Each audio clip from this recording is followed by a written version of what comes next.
Welcome back to the USA English Podcast. We're so glad you're joining us again. I'm Erica. And I'm Marco. Hello, everyone. Thank you for taking the time to improve your English with us. Our goal is to help you speak naturally and confidently in real-life situations. We go beyond grammar rules. We show you how English is actually used in everyday conversations. And today, we're covering a topic that's crucial for anyone in a professional environment: client meetings.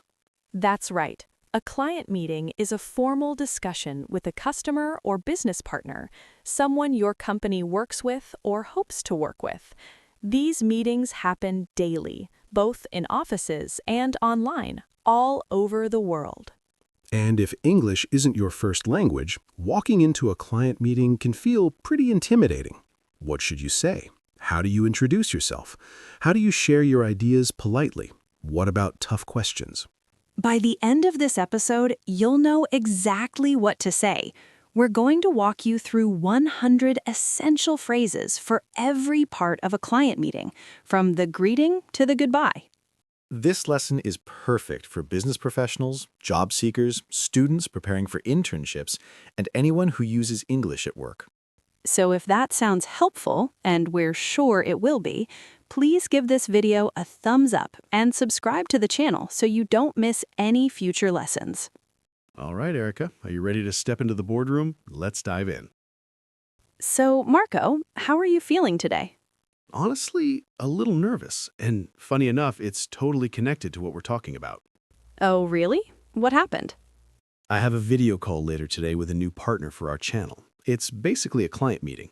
Even though I've done this many times, I still get nervous beforehand. That's completely normal. Even experienced professionals feel that way before important meetings. What's making you most anxious? Mostly, I'm worried about saying something unclear or using the wrong word and causing confusion. In casual conversation, a small mistake isn't a big deal, but in a professional setting, you want to sound polished. Polished? That's a great word. It means smooth, professional, and well-prepared, like everything is in order. Exactly. What about you, Erica? How was your weekend? Any professional moments? Actually, yes. I spent part of Saturday preparing a presentation for a workshop I'm giving next week. I was reviewing professional phrases and language, which felt very connected to today's topic. A workshop? That sounds exciting. What's it about? It's on professional communication in English for non-native speakers, so pretty much the same theme as today's lesson. Great timing. You're always working, even on weekends.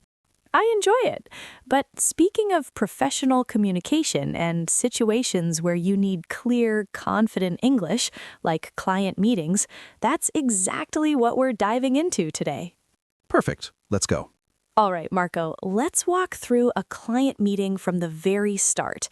And I mean from the moment you know the meeting is happening, before you even walk in the door. So we're starting with the preparation stage. Exactly. Preparation is everything in a client meeting. The more prepared you are, the more confident you'll feel. That's so true. I've gone into meetings unprepared before, and it didn't go well. What happened? A client asked a specific question about our pricing, and I completely blanked. I didn't have the numbers in front of me. I said something like, let me think, and I could see their confidence in me fading. That's tough. So lesson 1, always prepare beforehand. What does good preparation look like? First, I researched the client. Who are they? What does their company do? What are their needs and challenges? What's been said in previous communications? Yes, you want to know your client before you sit down with them. If you walk in without basic knowledge about their company, they'll notice, and it shows you don't take them seriously. And you should also prepare your own talking points. Talking points, what does that mean exactly? Great question. Talking points are the key things you want to cover in the meeting, a list of important topics or messages. You don't read them word for word, they're just a guide. Like mental bullet points? Exactly. You should also prepare any materials you need: presentations, proposals, reports, and most importantly, think about questions the client might ask and prepare your answers. That's really smart. Being ready for difficult questions makes a huge difference. It really does. Okay, so you've prepared well. Now the meeting day arrives. Let's say it's in person at the client's office. What do you do when you arrive? First, arrive on time. Actually, a few minutes early. Being on time is absolutely essential. I completely agree. In many professional cultures, being late sends a bad message. It says, I don't respect your time. And if you are going to be late for some unavoidable reason, you call ahead and let them know. You say something like, I'm so sorry, I'm running a few minutes late. I'll be there by 10:15. Exactly. You communicate. So you arrive on time. What happens first? You go to the reception desk and introduce yourself. You might say, Good morning, my name is Erica. I have a meeting with Miss Johnson at 10. Clear and simple. Give your name, who you're meeting, and the time. The receptionist will usually ask you to take a seat or call your contact directly. While you wait, stay calm and professional, not stressed or distracted. Good point. Then your contact comes to greet you. This is the first real human interaction. The greeting is so important because it sets the tone for the whole meeting. Sets the tone, meaning it creates the general atmosphere. Exactly. A warm, confident greeting creates a positive, comfortable atmosphere right away. So what do you say? You might say, Good morning, it's great to finally meet you in person. Or, Hello, Miss Johnson, thank you so much for making time for us today. I love those phrases. Thank you for making time is especially good because it shows you value their time. And then there's usually a handshake, right, in Western business culture? Yes, a firm, professional handshake with eye contact and a smile. Not too tight, not too weak. I've had some interesting handshakes in my career, but we won't go into that. After the greeting, you walk to the meeting room together, and there's often a moment of small talk along the way, in the elevator or hallway. Small talk is casual, friendly conversation before the formal part starts. Things like the weather, their office, the journey. Did you have any trouble finding the office? Or, it's a beautiful building. How long have you been based here? Or, the traffic was quite light this morning, thankfully. Small talk is so important in English-speaking business culture. It warms up the relationship and makes everyone feel more comfortable. Yes, some people from other cultures find this uncomfortable. They want to get straight to business. But in British and American professional settings, small talk is a normal and expected part of the process. Noted. Okay, so you sit down in the meeting room. What's next? Usually, someone officially opens the meeting. That might be you if you organized it, or it might be the client. Opening the meeting means formally starting it and laying out the structure. So what do you say to open a meeting? You might say, Thank you all for being here today. Let's get started. Or, I appreciate you taking the time to meet with us. I'd like to go over our agenda for today. Wait, agenda? What's that? An agenda is a list of topics or items that will be covered during the meeting, usually in order. It's the meeting plan. Sharing it at the start helps everyone know what to expect. So you might say, our agenda today includes 3 main items. First, we'll review last quarter's results. Then we'll discuss the new proposal. Finally, we'll talk about next steps. Perfect. That kind of clear, structured opening immediately makes you sound professional and organized. I love that. Okay, so the meeting is officially open. Now comes the main part, presenting your ideas, proposals, solutions. How do you do that effectively? The key is to be clear, organized, and focused on the client's needs. You're not just talking about yourself or your company. You're constantly connecting back to what the client wants and needs. That's a really important point. The meeting should be about them, not just about you. Exactly. Start by showing you understand their situation.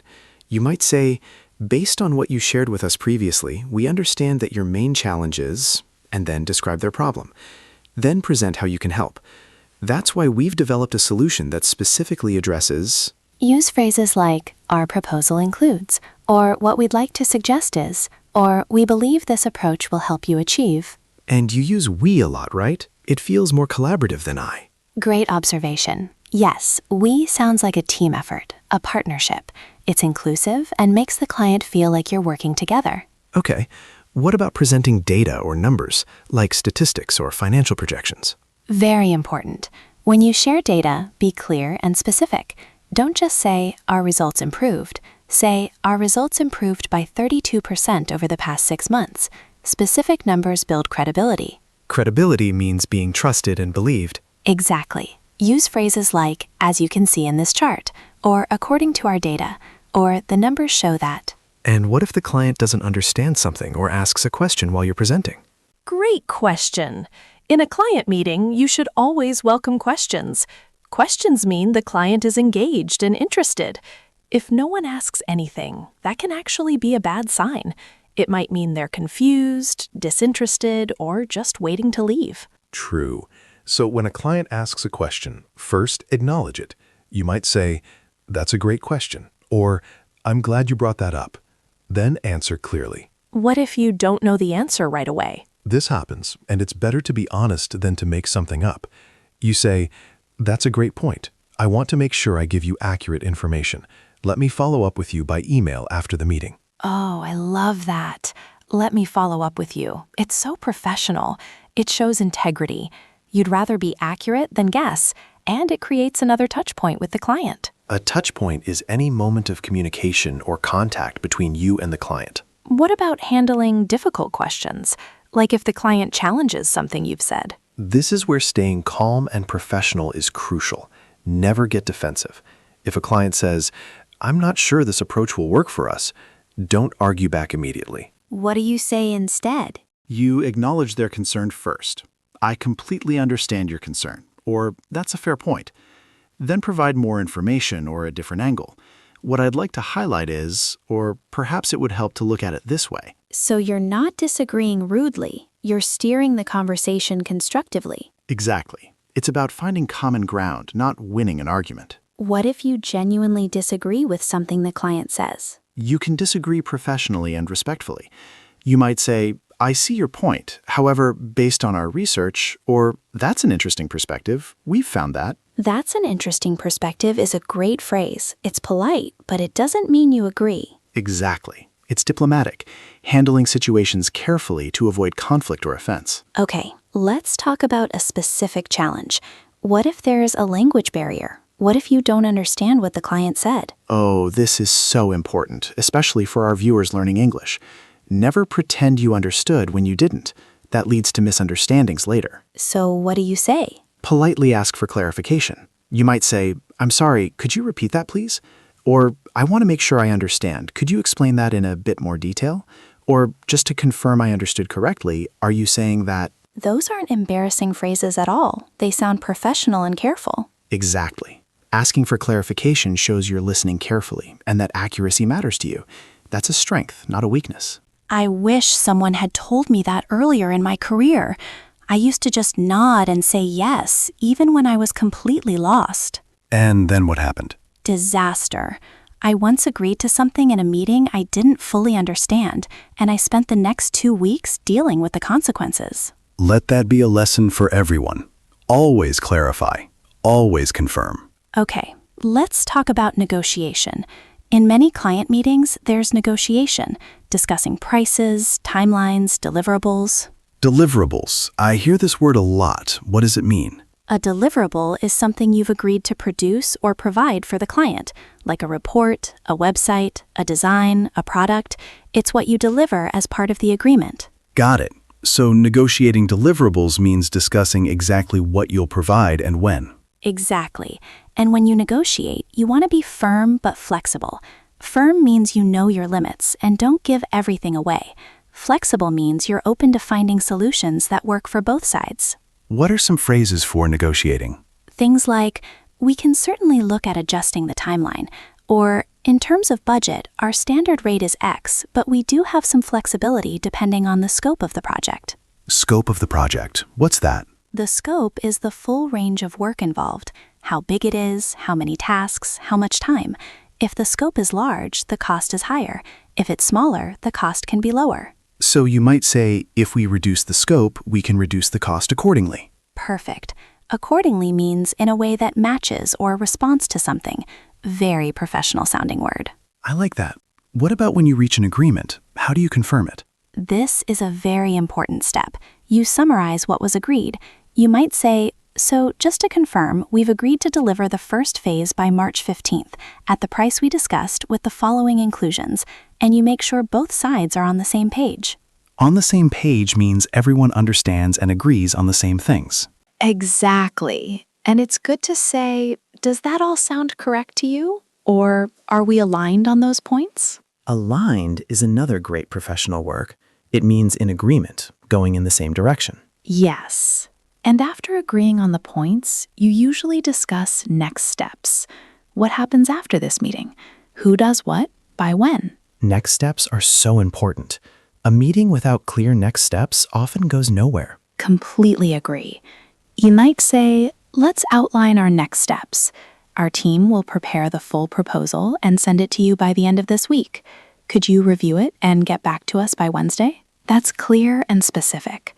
Specific deadlines make next steps real and actionable. And then you start wrapping up, moving toward the end of the meeting.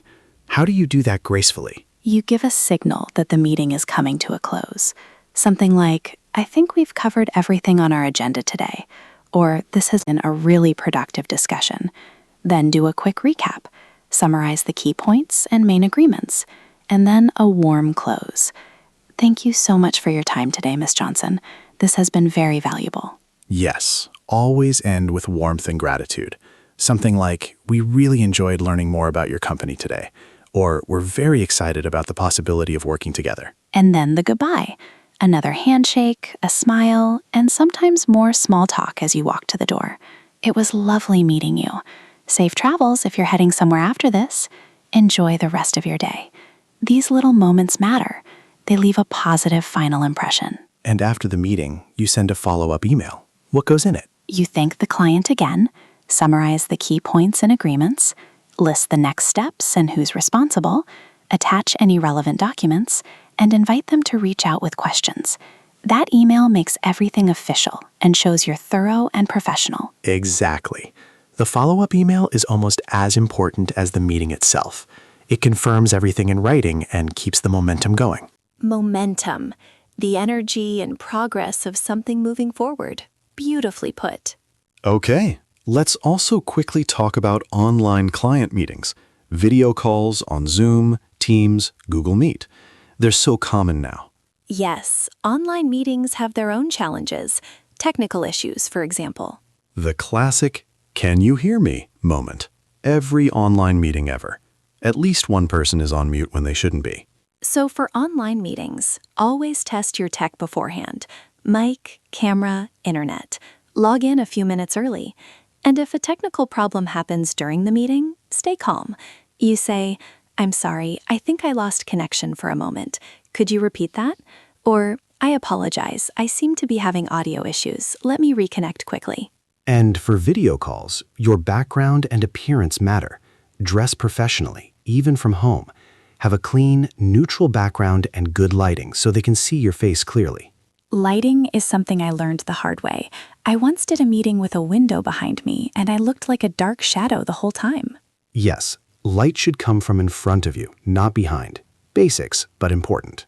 What about when you're presenting on an online call, like sharing your screen?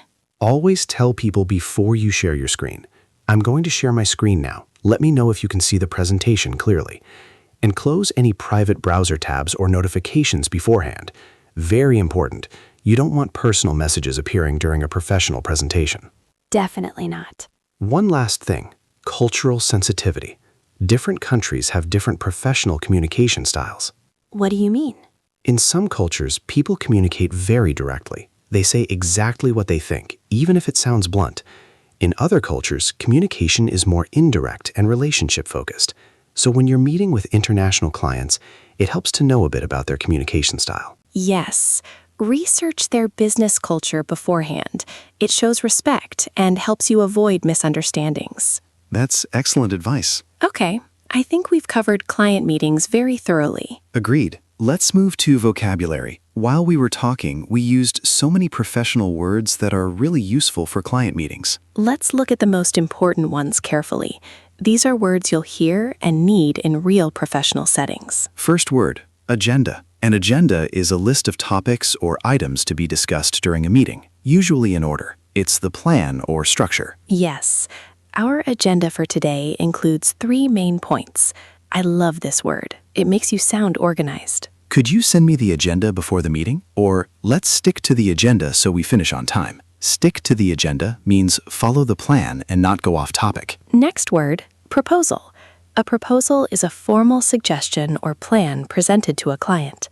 It outlines what you'd like to do, how you do it, and usually the cost. So, presenting a proposal means showing the client your plan for working together. We've prepared a detailed proposal for your review. Or, thank you for considering our proposal. Next, deliverable. A deliverable is a specific item, product, or result you've agreed to produce for the client as part of a project. So, if you're a designer, the deliverable might be a logo. If you're a consultant, maybe a report. Exactly.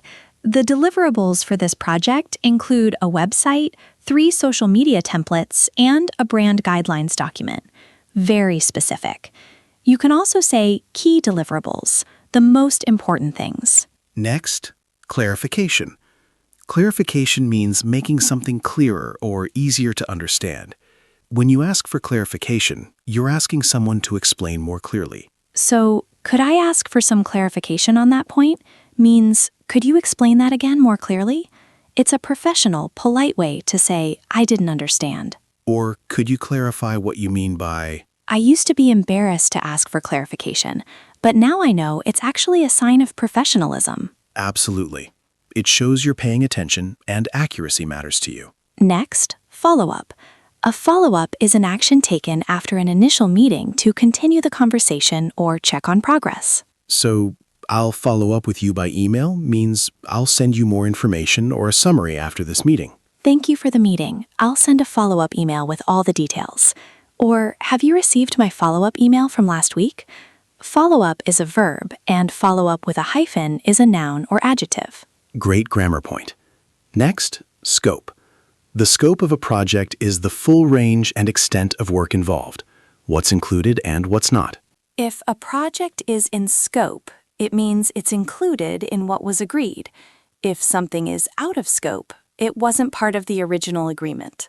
Adding these extra features would be outside the current scope, or we need to define the scope clearly before we begin. Such a useful professional term. Next, aligned. To be aligned means to be in agreement and moving in the same direction toward the same goals. Are we aligned on this? Means, do we all agree and understand the same thing? I want to make sure we're fully aligned before we proceed. And misaligned means there's a disagreement or different understanding. It seems we're a little misaligned on the budget. Let's discuss that further. Next, momentum. Momentum means the energy, speed, and progress of something moving forward. In business, it means things are progressing well. Let's keep the momentum going. Means let's continue making progress. This project has great momentum right now. Let's not lose it. I love that word. It feels energetic and positive. Next, diplomatic. Being diplomatic means handling situations carefully and tactfully so you don't cause offense or unnecessary conflict, even when dealing with difficult topics. So saying, that's an interesting perspective, instead of, I disagree, is being diplomatic. Exactly. She handled the client's difficult questions in a very diplomatic way. Or try to be diplomatic when delivering negative news. Being diplomatic doesn't mean being dishonest. It means choosing your words carefully to keep things positive. Perfectly put. Last word, credibility. Credibility is the quality of being trusted, believed, and taken seriously. In business, you build credibility by being knowledgeable, honest, accurate, and reliable. So, using specific data and numbers builds your credibility with clients. Her presentation was full of specific data and case studies. It really built her credibility. Or we need to protect our credibility by only promising what we can actually deliver. And if you promise something and don't deliver, you lose credibility. Once credibility is lost, it's very hard to rebuild. So always be honest about what you can and can't do. That's not just good professional advice. That's good life advice. True. Okay, let's do a quick summary of all our vocabulary words. Agenda, the list of topics to be covered in a meeting. Proposal, a formal plan presented to a client. Deliverable, a specific item or result produced for a client. Clarification, making something clearer or easier to understand. Follow-up, an action taken after a meeting to continue communication. Scope, the full range of work included in a project. Aligned, in agreement and moving toward the same goal. Momentum, the energy and forward progress of something. Diplomatic, handling situations carefully to avoid offense. Credibility, the quality of being trusted and taken seriously. 10 essential professional words. Our viewers are going to sound incredibly polished in their next client meeting. Okay, that was a lot of talking about client meetings. I feel like I just attended a full business communication training course. Maybe you did a little bit. All right, let's think about what we covered today, step by step. First, we talked about preparation before the meeting. This is the foundation. Research the client, prepare your talking points, organize materials, and think about possible questions. Key phrases, based on our previous conversation, I'd like to go over our agenda for today. We've prepared a proposal for your review. Then we covered the greeting and opening. Arrive on time, greet warmly, engage in small talk, then formally open with a clear agenda. Phrases, thank you for making time for us today. It's great to finally meet you in person. Let's get started. Our agenda includes 3 main points. After that, we discussed presenting your ideas and proposals. Be clear, organized, and focused on the client's needs. Phrases, our proposal includes, we believe this approach will help you achieve, as you can see from this data. Then we talked about handling questions and challenges. Welcome questions, ask for clarification when needed, and stay calm and diplomatic.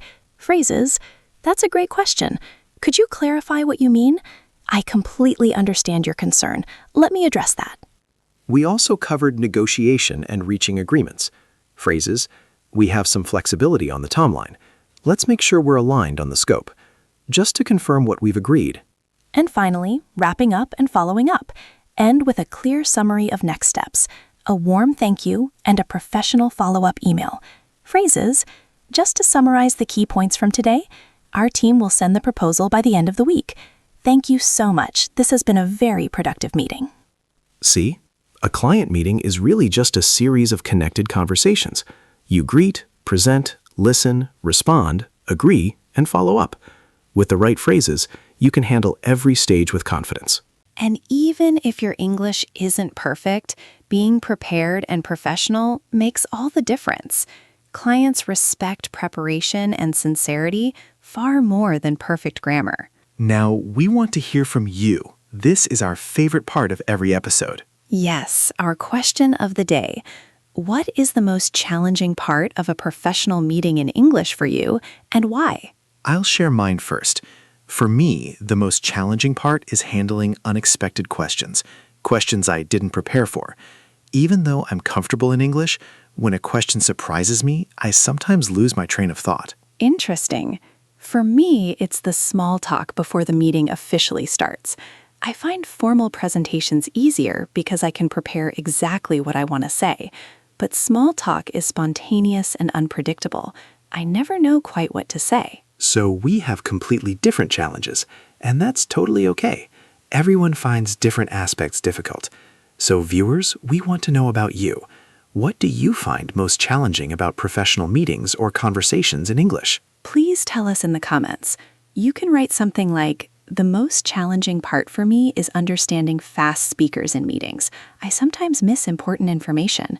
Or, I find it hard to disagree politely in English. I don't want to sound rude. Or, my biggest challenge is pronouncing technical words correctly in front of clients. Any answer is a good answer. There's no wrong response. Writing your answer in the comments is genuine English practice, and it helps us understand your specific needs so we can make future videos that really help you.